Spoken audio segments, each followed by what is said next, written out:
Direito Esporte Clube, que prazer ter você aqui, junto com o nosso advogado do Sindicato de Atletas, Dr. Guilherme Matonelli, presidente. Fez tanto sucesso que tivemos que trazer o cara de volta. Tá demais, né? E aí já está arrebentando, e aí esse 2020 promete, hein? 2020 não são 40, são 100, porque nós vamos chegar. O sindicato tem grandes propostas para esse ano, proposta acadêmica, né, doutor Guilherme? Vamos trazer um pouco de Barcelona, de Antônio Gaudí, de Las Ramblas, para cá de Camp Nou, daquela língua, né, o catalão, né? Você entende catalão? Pouquinho, E mesquipá, porque é uma língua, é mistura de francês com espanhol, né? Incrível aquela região da Catalunha, porque ela é meio francesa, inclusive o Gypsy King, aquele grupo fantástico que tinha música cigana, os caras eram tidos como franceses cantando espanhol, porque tem aquela divisão com a França. Eu já fiz a viagem de Paris para Barcelona de Tá achando que é Eu acho fraco que o cara? de trem. E o nosso Guilherme Matonelli terminou aí o seu mestrado lá, vai para o doutorado e representa no Brasil a nossa faculdade, o nosso núcleo jurídico dentro da faculdade Da Universidade Lérida. da Universidade de Instituto de Lérida, Educação da Catalunha. no Brasil. Mas eu estou preocupado, Reinaldo Matonelli. Diga, Lívia. Quando começou o processo, depois que o Flamengo, eu não sou flamenguista, mas estão atribuindo a mim porque eu estou falando muito do Não, eu sei que você andou com a camisa do Flamengo por aí. E o que me chamou a atenção na questão do Flamengo é que o Flamengo vinha na retomada dos seus contratos para a construção do ano 2020 do elenco, e nós tínhamos a questão do Gabigol com a Inter e uma futura transferência do Bruno Henrique, o grande jogador de 2020. Não sei se o Guilherme concorda comigo, Plenamente. e se o nosso presidente também concorda. E aí, no primeiro momento, sem mercado para o Bruno Henrique. Chamou muita atenção. Nem a China, que efetivamente hoje é um mercado milionário, como era o mundo árabe na minha época com o Martorelli, se evidenciou, e a Inter negociou só para aumentar o valor do Gabigol, mas não querendo que o Gabigol, Gabriel Barbosa, voltasse. Em paralelo a isso, saiu o jogador, o meio atacante Rodrigo com Y para o Real, que chamam de Rodrigo, que formava junto com o Gabigol e com o Bruno Henrique o ataque do Santos, Guilherme. O Santos perdeu Rodrigo, Gabigol e Bruno Henrique. Era o Santos, né? Aquela camisa branca que o mundo era um manto sagrado. E aí a gente viu que os grandes craques do Campeonato Brasileiro não foram para a janela de transferência, que termina no dia 31 de janeiro. Em paralelo a isso, sai um jovem do Ituano, Gabriel Martinelli, que vai para o Arsenal. A fonética é de craque, né? A fonética do sobrenome é de craque. Perfeito, perfeito. Tem a fonética de oriunde. De oriunde. A gente tem a saída do Rodrigo dos Santos direto para o Real, já arrebentando em 2019. E temos também o Rodrigo, que me parece que era da base do Corinthians, e foi para o Sevilha e agora está se transferindo, não sei se para o Real ou para o Barcelona. Segundo o que a gente ouve, Guilherme, do pessoal da Europa, é porque os jogadores mais novos podem ser preparados para efetivamente terem o padrão europeu do jogo. Eu queria saber, posso começar por quem? Pelo Martorelli? Pelo nosso Guilherme, convidado. como é que você vê isso? A gente está exportando feijão, arroz, para os caras fazerem alta gastronomia. Não está retendo esses atletas. E os atletas que estão estourando, eles não querem porque tem o padrão viciado do futebol brasileiro. Como é que você vê isso, Guilherme? Então, eu acho que o que me deixa bem claro para mim é que a Europa quer os atletas da qualidade e da aptidão aqui do Brasil, porém a educação do atleta, né, tanto na parte tática quanto em outras questões, deixa muito a desejar no entendimento deles. Eles entendem que o atleta tem uma aptidão natural, né, tem um dom para o esporte, para o futebol, mas aqui na categoria de base, que a gente acaba acompanhando, os clubes muito preocupados com a parte física, né? Deixar um atleta forte, correndo muito, conseguindo correr o jogo todo, correr tantos quilômetros por jogo, só que a parte tática, técnica e até de estrutura do cidadão também se fica muito em segundo, terceiro, quarto, até quinto plano. E isso na Europa, hoje em dia, já tem eles veem essa parte como uma parte principal do jogador. Não adianta só o jogador ter uma qualidade técnica boa, aptidão boa, se ele profissionalmente, até a parte pessoal dele não for bem estruturada. Então, por isso que eles acabam buscando jogadores cada vez mais jovens daqui, para levar para lá, para conseguir moldar e conseguir passar alguns conceitos que lá é muito mais importante para eles do que aqui. E que, ao nosso ver, você pegar os times da Europa, as seleções da Europa, elas estão tanto quanto à frente das seleções dos times aqui do Brasil, da seleção, né, as seleções da região e os times brasileiros. É isso que eu vou perguntar para o Marco Aurélio. Existe uma crítica de alguns atletas de que lá fora não se treina tanto. O jogador faz o jogo e o jogador na Europa tem uma vida mais familiar. Ele fica mais na sua casa, ele vai para o espetáculo, volta. Mas, Torelli, nós estamos com um problema de excesso de ocupação do atleta dentro e não estamos explorando a questão cognitiva do atleta. O que você que esteve lá dentro, é líder da categoria e é uma pessoa que conhece muito a atividade, pode sugerir para esses meninos e principalmente para o nosso corpo gestor dentro do campo e fora do campo dos nossos clubes? Você é sempre fantástico nas suas colocações, Olívio, porque você traz aí duas questões, né? A questão técnica e a questão da cognição.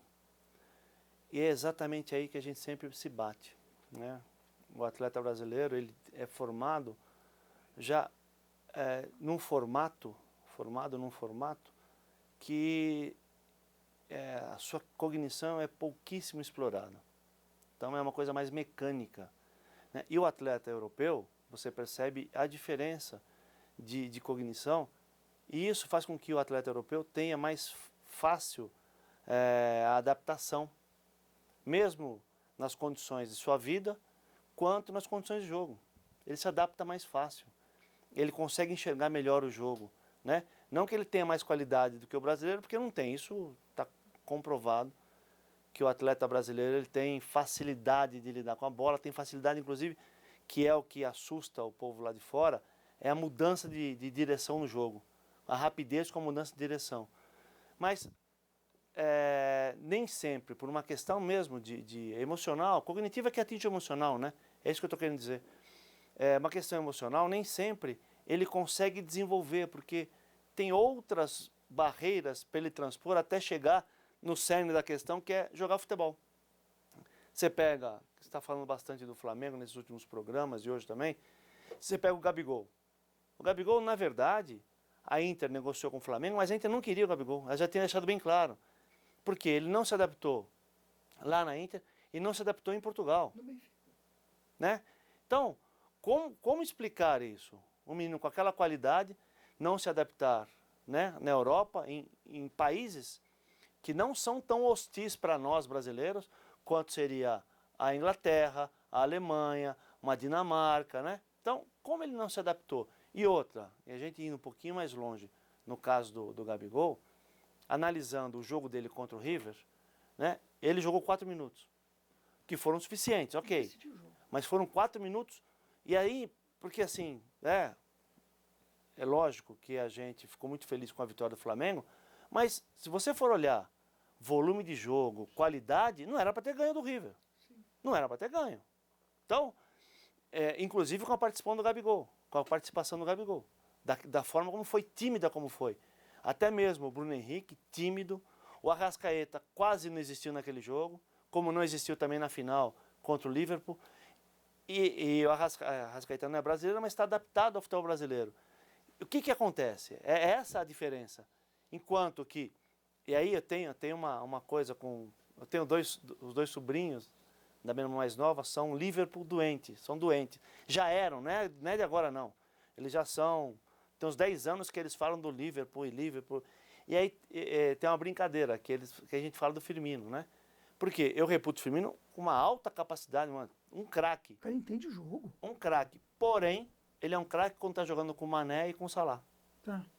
porque os dois são mais fuçados. Ele é mais tímido no comportamento, Quando ele está jogando sozinho, no comportamento ele é mais tímido. Tanto é que em 2018 ele fez gol e tal, mas ele não foi o jogador que ele é no Liverpool, porque ele não tinha os companheiros do Liverpool.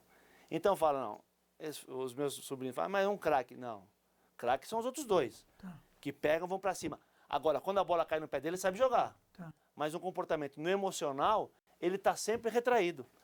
E para mim, faz com que ele não jogue o futebol que ele sabe jogar. Então, é mais ou menos esse quadro, né? Que uma coisa tem relação direta com a outra e a gente não consegue, na cognição, que leva para o emocional, melhorar o nosso padrão.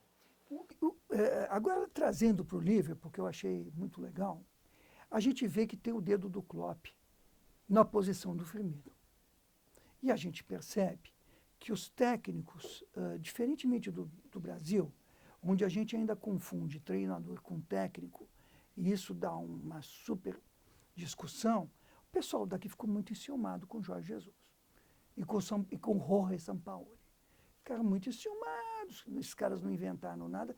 E eu vi, doutor Guilherme, uma entrevista do Bruno Henrique, que o Bruno Henrique dizia que lamentava, durante a vida toda dele, não ter tido um técnico como o Jorge Jesus, que desenvolveu um Bruno Henrique que era um excelente jogador para um craque. Como é que você vê isso? O dedo do técnico no desenvolvimento de um profissional.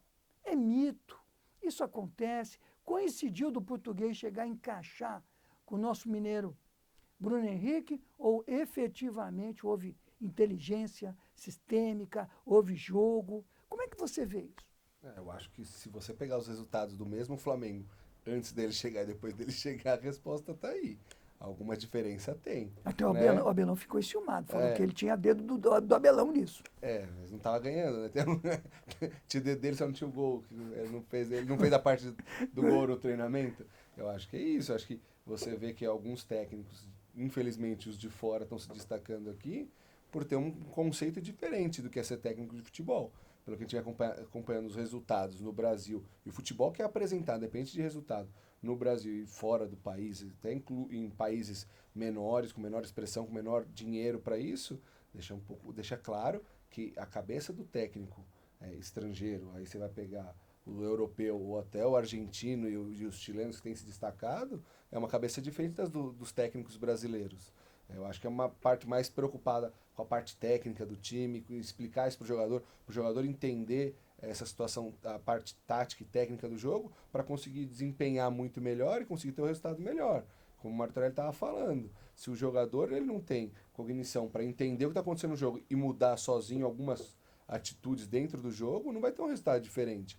Acho que a partir do momento que vem alguns técnicos que vêm implementando isso na cabeça do jogador, para o jogador ter um conceito diferente do que é jogar futebol, não é pegar a bola e correr ou fazer só o que o técnico está mandando, o treinador está mandando. Ele tem que ter um raciocínio melhor do jogo para dar uma resposta melhor e com isso, automaticamente, o desempenho vai ser melhor. E aí, Martorelli, a gente teve aí o Filipão com uma carreira importante em Portugal, vice-campeão da Copa Europeia, campeão, pegou quarto lugar na Copa do Mundo, semifinalista. O Tim também, né?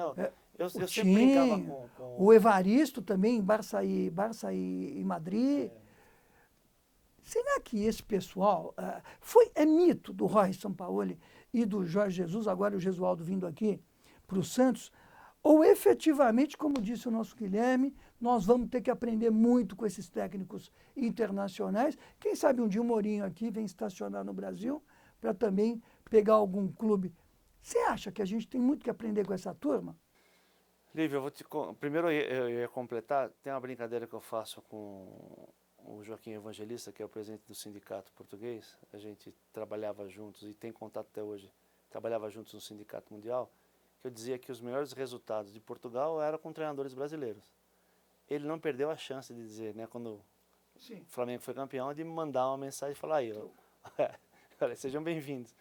Mas o Dr. Guilherme foi feliz nisso. E eu, já há mais de 15 anos, vinha dizendo, tanto para a federação quanto para a CBF, que nós precisávamos montar cursos para os nossos treinadores.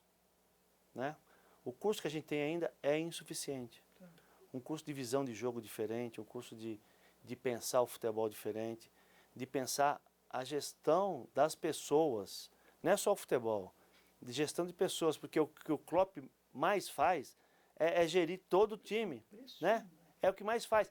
E eu tô relendo um livro que é muito interessante, que chama O Segredo do Barcelona, da organização do Barcelona, mas que ele faz um paralelo com as corporações, né, com o mundo corporativo, e ele faz uma análise de cada equipe, de cada forma de gestão. E ele traz o Klopp lá, começando lá No Borussia. Foi antes do Borussia Antes do ainda. Borussia. Ele era zagueiro e virou o treinador do time. E assim, ele tinha uma concepção de jogo diferente já. Ele tinha uma concepção no coletivo. Lá atrás, onde eu estou falando de, talvez, final dos anos 90. Né? E aí ele começou a se destacar no Borussia, ele fez o trabalho que fez, inclusive no Liverpool, ele tinha um compromisso, porque os 2 primeiros anos, se eu não me engano, foram ruins. Péssimo. Foram ruins, mas ele tinha um compromisso de montar o time. O ano retrasado foi no que deu up. Esse livro ele traz uma questão importante para você ver a cabeça dos caras. Que você falava do Cruyff, né, que deixou uma marca lá no Barcelona, e o Guardiola é o primeiro representante dessa marca. Sim.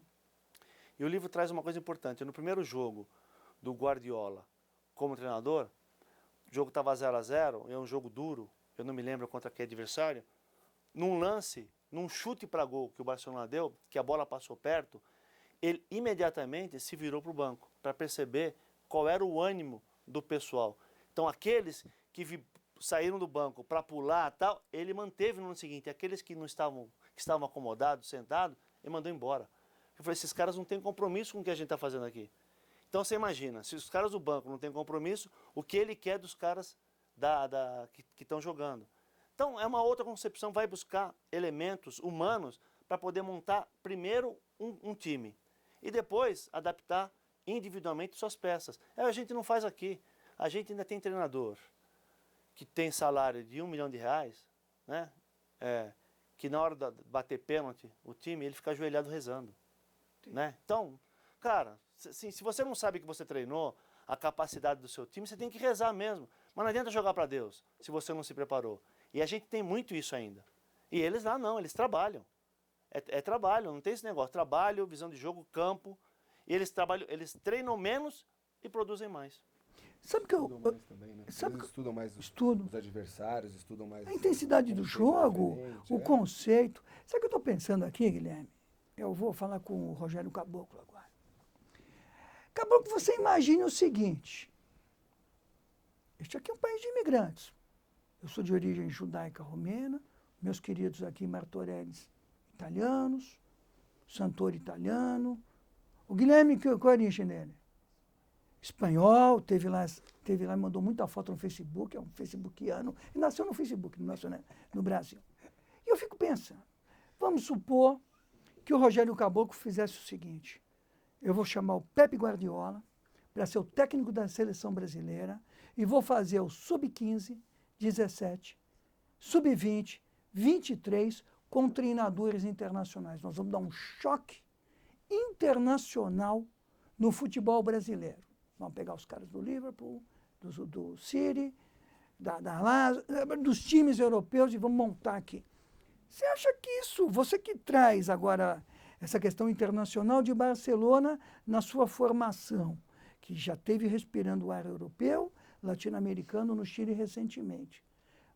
Você acredita que se tivéssemos um choque internacional desse, uma loucura dessa, um choque de cultura, e está na nossa vida, está na nossa conta, ser multicultural, o que você acha que podia acontecer, Guilherme?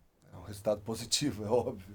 Né? Acho que uma mudança dessa não teria por que não ser totalmente positiva no nosso país. Só de vir um técnico português e conseguir que um time seja campeão da Libertadores já foi um choque. E o vice-argentino.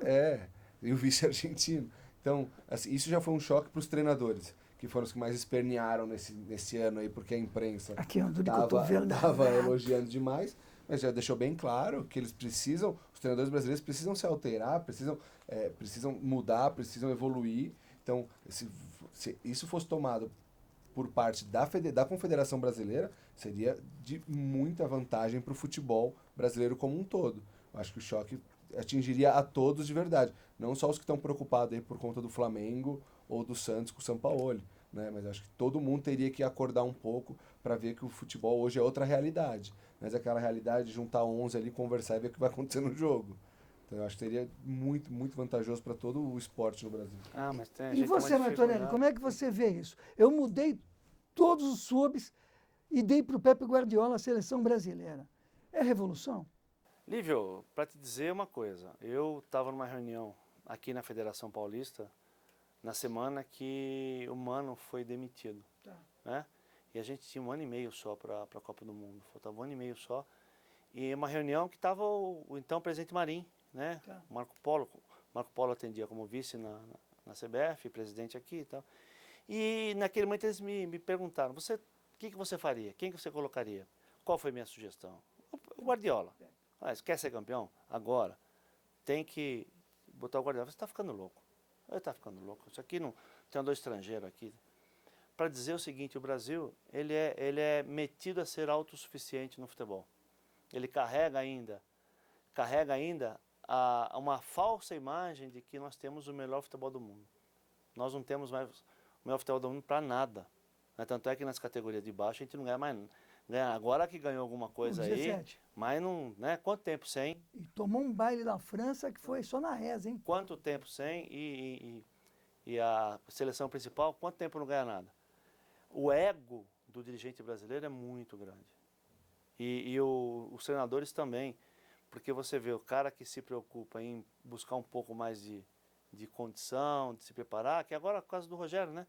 O Rogério Ceni teve fazendo curso lá fora, voltou, tá caminhando devagarinho, né? Não encaixou no São Paulo. Botou pro Fortaleza. Depois não encaixou no Cruzeiro também, mas no Fortaleza ele encaixou. Então, mas é um cara que foi se preparar. Então é isso. Porque o conceito de futebol mudou. Não adianta você achar que você vai jogar só com a bola, né, tecnicamente, porque não, você tem que aliar a técnica à velocidade, à potência, não tem como. Mas o brasileiro pode fazer isso. É só ser se estruturar bem para isso, né?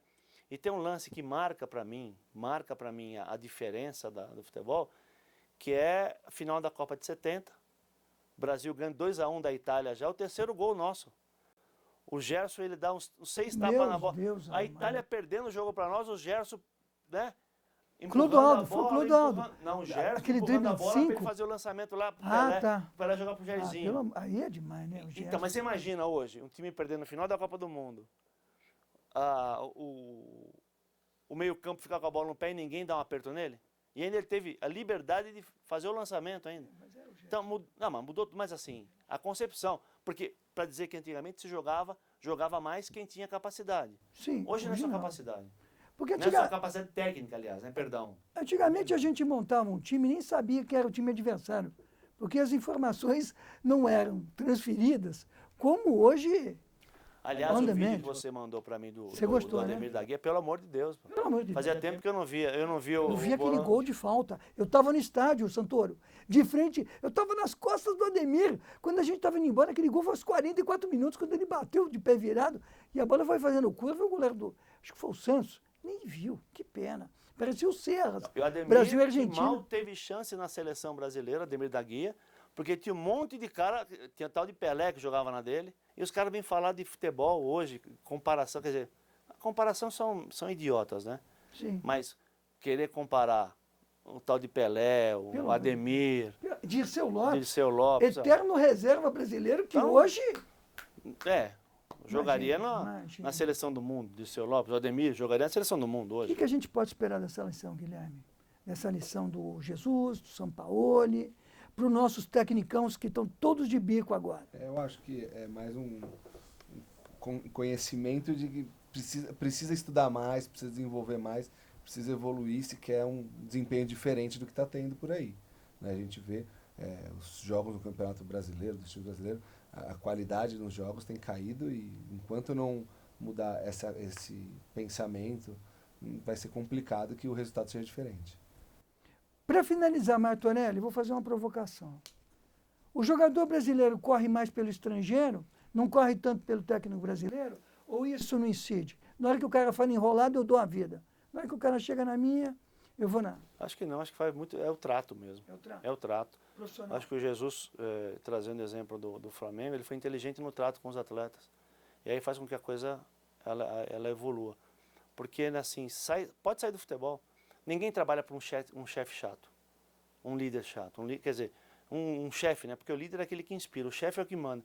Tá. Chefe chato ninguém trabalha mais. E hoje, no mundo de hoje, meu, você não vai tirar resultado, não vai tirar produção. O chefe chato não tira a produção. E é o treinador chato, que não sabe se posicionar, não prestigia a equipe. Meu, não consegue resultado. Já estamos terminando aí, Santoro?